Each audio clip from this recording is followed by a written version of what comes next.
considère moi que dans une ville moyenne comme Gap, on a autre chose à faire le dimanche après-midi que d'aller faire nos courses, d'autant qu'on peut les faire 6 jours et demi sur 7.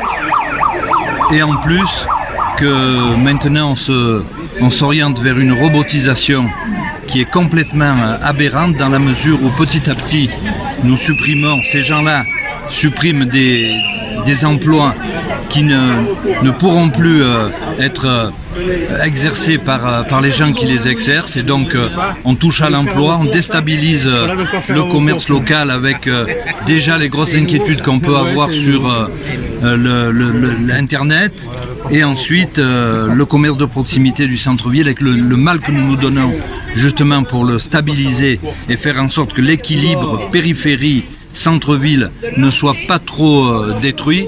Eh bien aujourd'hui je suis là avec vous, vous devez vous être étonné que je sois là, mais je suis là et je suis déterminé, figurez-vous. Contre l'ouverture sans personnel le dimanche après-midi, pour plusieurs raisons. D'abord parce que c'est une aberration économique.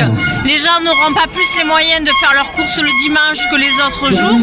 Ensuite, c'est une aberration sociale parce que c'est une façon d'obliger à travailler le dimanche après-midi en cassant les conventions collectives. Et ça, évidemment, on peut être que contre. Et puis c'est ensuite une guerre que se livrent les hypermarchés entre eux qui ne pourra que nuire au commerce de proximité et à la vitalité de notre centre-ville. On s'est toujours opposé au sein du conseil municipal aux ouvertures du dimanche par les multinationales et autres grandes surfaces, et je pense que c'est quelque chose qu'il faut poursuivre.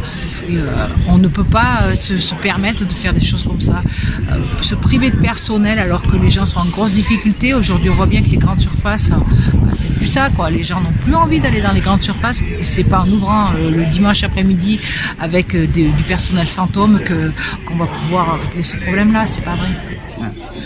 Donc évidemment, si on demande aux actionnaires, il faut ouvrir nuit et jour, et puis s'ils pouvaient rajouter un jour supplémentaire, ils le feraient. Là, la présence des vigiles, c'est clairement toujours la même chose, hein, c'est le flicage, la protection du capital par des gens qui ont un salaire moyen, mais qui sont comme ça. Les caissières chez Géant Casino sont pas mieux traitées qu'ailleurs, c'est-à-dire que les grilles salariales, c'est vous commencez au SMIC, vous finissez au SMIC. Alors, vu en plus les différents gouvernements qu'on a eu, le SMIC il augmente tous les, voire même un peu plus. Les emplois du temps, évidemment avec des emplois du temps à trous. Évidemment, ça c'est important de le dire. Gap, c'est le deuxième magasin de cette enseigne qui ouvre le dimanche et après-midi avec des caisses automatiques, en sachant qu'ils n'ont pas hésité à le faire à Gap alors qu'ils ont une procédure sur Angers. Voilà.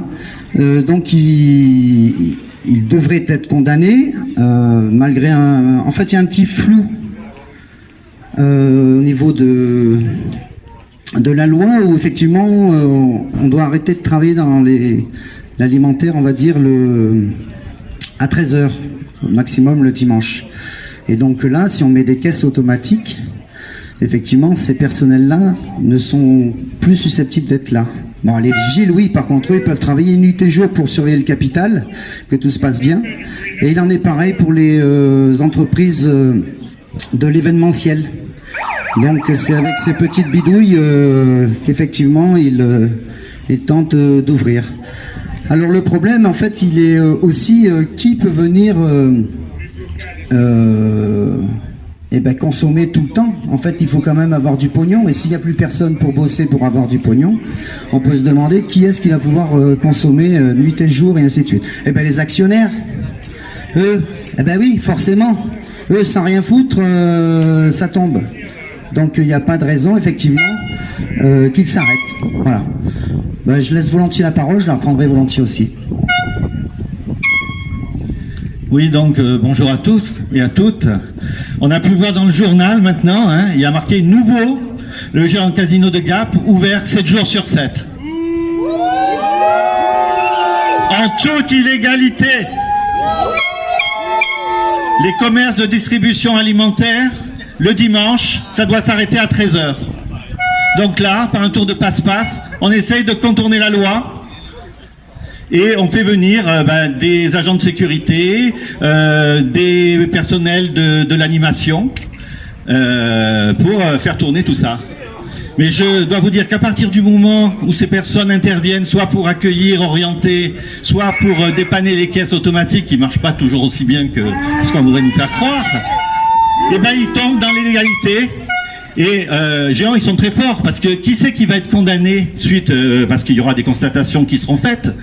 C'est pas Géant, c'est la société qui sera intervenue, qui aura ouvert illégalement un commerce de distribution alimentaire le dimanche après-midi.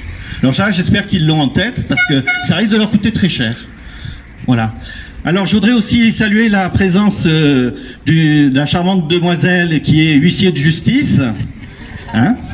Donc on lui en veut pas, elle fait son travail, mais elle est mandatée par Géant le jour où ils sont en totale illégalité pour venir constater les infractions qu'on pourrait faire et nous faire condamner, bien sûr, dans le plus beau monde possible.